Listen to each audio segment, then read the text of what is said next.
कुछ भाव पुष्प। आप देख रहे हैं प्राइम टीवी, सच साहस सरोकार। नमस्कार, आप देख रहे हैं प्राइम टीवी और मैं हूं आपके साथ मुस्कान अजवानी। रुक करेंगे मध्य प्रदेश की बड़ी खबरों की ओर। मध्य प्रदेश विधानसभा चुनाव के लिए भाजपा ने बचे हुए 2 प्रत्याशियों के नामों का भी ऐलान कर दिया है। छठी सूची में शेष 2 सीटें गुना और विदिशा पर नाम तय कर दिए गए हैं। गुना में पूर्व विधायक पन्ना लाल शाक्य को मैदान में उतारा गया है, तो वहीं विदिशा में मुकेश टंडन भाजपा के प्रत्याशी होंगे। जानकारी के मुताबिक भाजपा ने 17 अगस्त को पहली सूची जारी की थी, जिसमें 39 नाम थे। फिर दूसरी सूची में भी 39 नाम सामने आए थे। इनमें 3 केंद्रीय मंत्री समेत 7 सांसदों को टिकट दिए गए थे। इस सूची में 3 विधायकों के टिकट काट दिए गए थे और तीसरी सूची में 1 नाम था।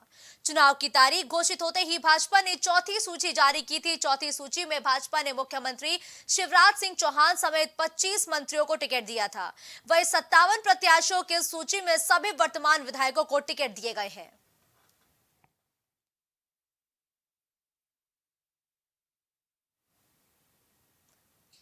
छिंदवाड़ा पहुंचे केंद्रीय गृह मंत्री अमित शाह ने जुन्नार देव में जनसभा को संबोधित किया है। इस दौरान उन्होंने कांग्रेस नेता राहुल गांधी समेत प्रियंका गांधी पर भी एक बड़ा जुबानी वार किया है। शाह ने कांग्रेस के दोनों नेताओं को इटली मूल का करार दिया है और कहा कि दोनों भाई बहन को भारत में हो रहा विकास नहीं दिख रहा है। दोनों जहां भी जाते हैं कहते हैं कि भाजपा ने आखिर किया ही क्या है। शाह ने पीएम के विकास कार्यों का बखान करते हुए कहा कि उनके नेतृत्व में आज दुनिया में भारत का गौरव गान गूंज रहा है और भारत का परचम लहरा रहा है।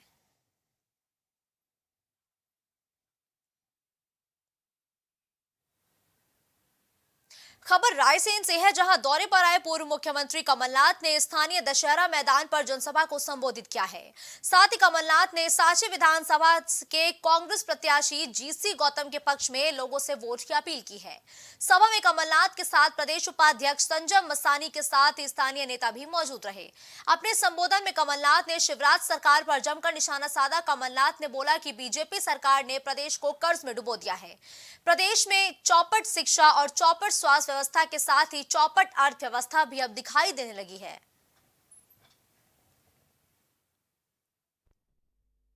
इतने बड़ी कलाकार हैं, आप बंबई जाइए, एक्टिंग करिए, मध्य प्रदेश का नाम रोशन करिए, कहीं एक्टिंग करिए। आज अंत में मैं आपसे ये कहना चाहता हूं, जो आप 17 तारीख को बटन दबाएंगे, आप केवल एक उम्मीदवार और एक पार्टी का बटन नहीं दबाएंगे, आप मध्य प्रदेश के भविष्य का बटन दबाएंगे। ये याद रखिएगा, मध्य प्रदेश के भविष्य का बटन दबाएंगे कि कैसा भविष्य हमारा मध्य प्रदेश का हो, मध्य प्रदेश को कैसे सही पटरी पर लाए। ये बहुत बड़ी चुनौती है और तस्वीर रख लीजिएगा अपने सामने। जैसे मैंने कहा, तस्वीर रख लीजिएगा अपने सामने। तस्वीर देखते हुए सच्चाई का साथ दीजिएगा। आप सच्चाई का साथ देंगे तो कोई नहीं रोक सकता। एक नया समय मध्य प्रदेश में। जैसा कि अभी कमलनाथ जी ने बोला है, खुद ही बोला उन्होंने मंच के माध्यम से, जैसे ही कमलनाथ सरकार बनेगी किसानों के लिए कर्ज माफ़ किए जाएंगे, बिजली माफ़ की जाएगी, 5 हॉर्स पावर का वो बिजली वो भी माफ़ किया जाएगा। साथ में अगर देखें 500 रुपये का सिलेंडर है, 1500 रुपये नारी सम्मान के लिए है और भी कई योजना है। जैसे कि उन्होंने बताया कि यहाँ पे इन्वेस्टमेंट नहीं है, बहुत बड़ी बात है। इन्वेस्टमेंट अगर मध्य प्रदेश में होने लग जाएगा तो रोजगार खत्म हो जाएगा सबसे। और किसानों का 2600 और 3000 रुपये की जो समर्थन मूल्य है, उन सभी मुद्दों पर हम चुनाव लड़ेंगे। और कितना समर्थन मिल रहा है आपको? जनता को तो आपने मीटिंग में देखा ही है, अपार जो है समर्थन है। गाँव जा रहे हैं, वहाँ पे केवल कांग्रेस को समर्थन, कांग्रेस को वोट करना चाहते हैं।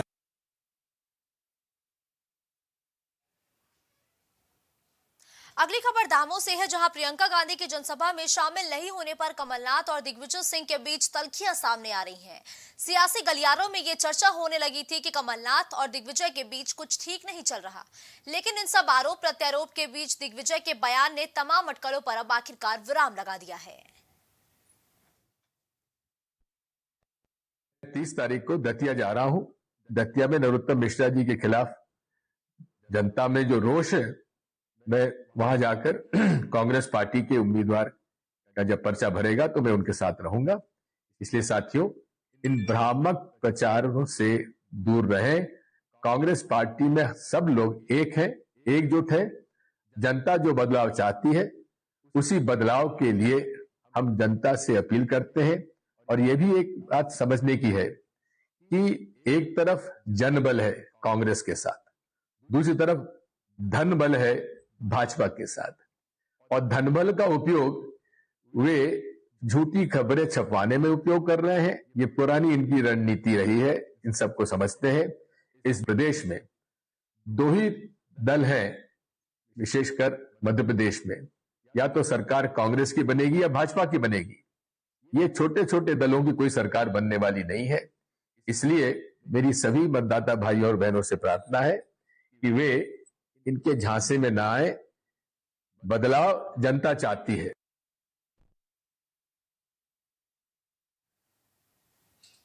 बीजेपी के प्रदेश उपाध्यक्ष और पूर्व विधायक मुकेश सिंह चतुर्वेदी ने दशहरा मिलन समारोह का आयोजन किया। इस दौरान वो अपने समर्थकों के बीच मंच से बोलते हुए भावुक होकर रोने लगे। दरअसल मेहगांव विधानसभा से चौधरी मुकेश सिंह चतुर्वेदी का टिकट काटा जा रहा था, जिसके विरोध में उनके समर्थकों ने विरोध प्रदर्शन किया। टिकट कटने को लेकर मुकेश सिंह बोले कि संगठन में व्यक्तिवाद अब हावी हो गया है। देखिए, दशहरा मिलन समारोह, अब दशहरा अगर चुनाव में आ गया तो ये मेरी गलती तो नहीं भाई। दशहरा में ऐसा नहीं कि पहली बार मिल रहा हूँ, मेरी प्रक्रिया में है और मेरी परंपरा में है कि हम सतत जब से महंगाव आए हैं 2012 से, लोगों को होली, दिवाली, दशहरा बुलाते रहे हैं, मिलते रहे हैं, और इसी तरह का प्रेम लोगों ने सदैव प्रदर्शित किया जैसा आज किया। क्या संदेश देना चाहते हो जनता को दशहरा मिलन के समारोह? देखिए, मैंने जैसा आपने अगर मेरा संबोधन सुना हो तो मैंने बड़ा स्पष्ट कहा है कि जैसा भगवान राम ने कहा और राम ने किया, भगवान राम ने किया कि हमको बुराई रूपी रावण को नष्ट करना है, रावण को मारना है। यही संदेश मैंने अपने लोगों को दिया कि हम जीवन में कोई भी बुराई न रखें और जो जितनी भी बुराइयां हैं उनको रावण मानकर नष्ट करना है।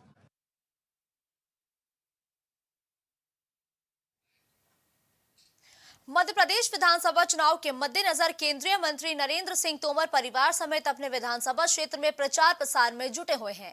एक तरफ केंद्रीय मंत्री नरेंद्र सिंह तोमर की पत्नी किरण तोमर और बहन मती मंजू सिकरवार में गांव-गांव जाकर तोमर और भाजपा सरकार की उपलब्धियां गिना रही है, तो वहीं दूसरी ओर उनके बेटे देवेंद्र प्रताप सिंह भी प्रचार की कमान अपने हाथों में थामे नजर आए, जिसके चलते क्षेत्र की राजनीति सरगर्मियां इन दिनों तेजी पर है।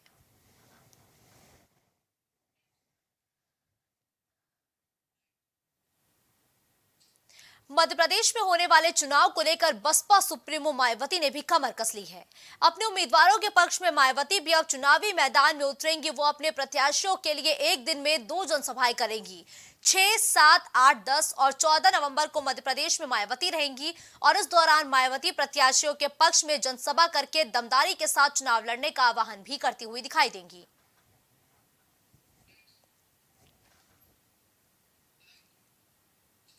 अगली खबर नौगांव से है, जहां मतदाताओं को जागरूक करने के लिए रैली निकाली गई है। कलेक्टर संदीप जीआर और डीआईजी ललित शाक्यवाड़ ने इस रैली को हरी झंडी दिखाकर रवाना किया। स्टेडियम से शुरू हुई मतदाता जागरूकता रैली शहर के मुख्य मार्गों से होकर गुजरी। वहीं कलेक्टर संदीप जीआर ने इस दौरान सभी लोगों को भयमुक्त और निष्पक्ष मतदान करने की शपथ दिलाई है। इसके साथ ही डीआईजी ललित शाक्यवाड़ ने कहा, भयमुक्त होकर मतदान करें। अराजकता फैलाने वालों से पुलिस पूरी सख्ती से निपटने की तैयारी में है।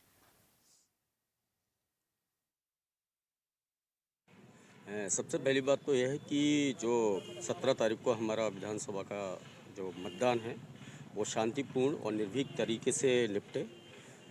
और जहाँ तक मैं समझता हूँ कि जो मतदान दिवस है ये हमारा सबसे बड़ा राष्ट्रीय त्यौहार के रूप में इसको हमें लेना चाहिए, क्योंकि जितने मतदाता वोट डालेंगे उतने ही हम अपने लोकतंत्र को मजबूत करेंगे। जब से हमारा देश आज़ाद हुआ है हमने हमेशा लोकतांत्रिक जो प्रक्रिया है, जो पद्धति है हमारी, उसको हमेशा आगे बढ़ाया है। मतदान का प्रतिशत हमारे यहाँ पर हर बार बढ़ रहा है। इस बार भी प्रशासन ने पूरा अपना जोर इसमें दिखाया कि लोगों को कैसे जागरूक करें। जितने भी युवा हैं जो 18 साल जिन्होंने कंप्लीट किया है वो अपना मतदान का प्रयोग करेंगे। यही इस रैली का उद्देश्य है और मैं सभी को 17 तारीख को जो हमारा विधानसभा इलेक्शन है, सभी को वोट डालने की सबसे अपील करता हूं और अपने मत का प्रयोग करें, निर्भीक होकर करें, बिना किसी लोभ, लालच और दबाव के करें।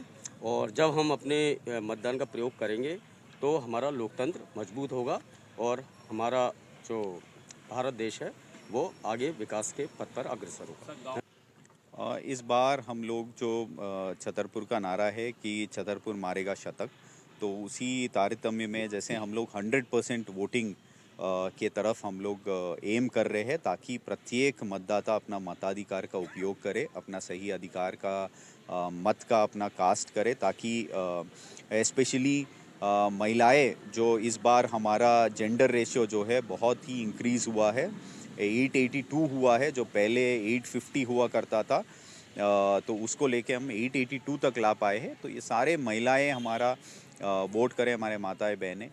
और फर्स्ट टाइम वोटर्स जो है इस बार वो वोटिंग करने के बाद एक पौधा रोपने का एक आह्वान दिया गया है जिला निर्वाचन ऑफिस के थ्रू, ताकि हम लोग जैसे जैसे बड़े, पहला हमारा मत है उसके एक मेमोरी रहे कि हमने पहला मतदान किया है।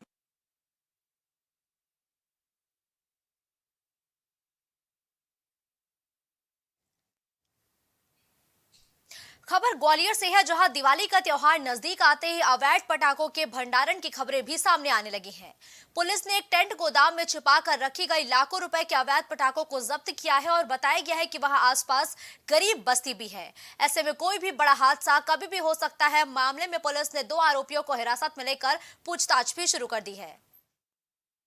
गोले के मंदिर पुलिस को टेंट के गोदाम में अवैध पटाखे की सूचना मिलने पर उनके द्वारा तत्काल मौके पर जाकर कार्रवाई की गई। वहाँ पर देशी विदेशी करीब 5 लाख रुपए के पटाखे बरामद किए गए और गोले के मंदिर पुलिस द्वारा उनके विरुद्ध वैधानिक कार्रवाई की गई। गोले के मंदिर पुलिस को टेंट के गोदाम में अवैध पटाखे की सूचना मिलने पर उनके द्वारा तत्काल मौके पर जाकर कार्रवाई की गई।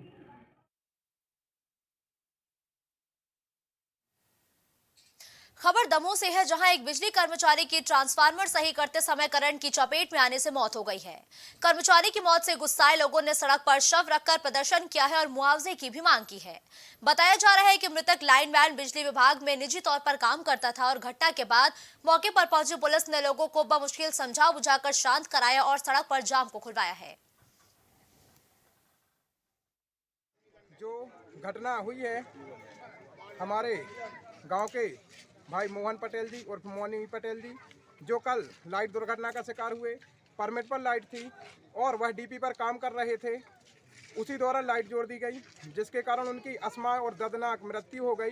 तो हम सभी क्षेत्रवासियों का जो पहली मांग है वो ये है कि विद्युत विभाग के यहाँ जितने भी कर्मचारी उन्हें तुरंत प्रभाव से निलंबित किया जाए और उन्हें हटाया जाए और पीड़ित परिवार के लिए उचित मुआवजा राशि सक्षम अधिकारी और हम सभी की निवेदन है कि कम से कम कलेक्टर महोदय यहां आकर लिखित में आश्वासन दें।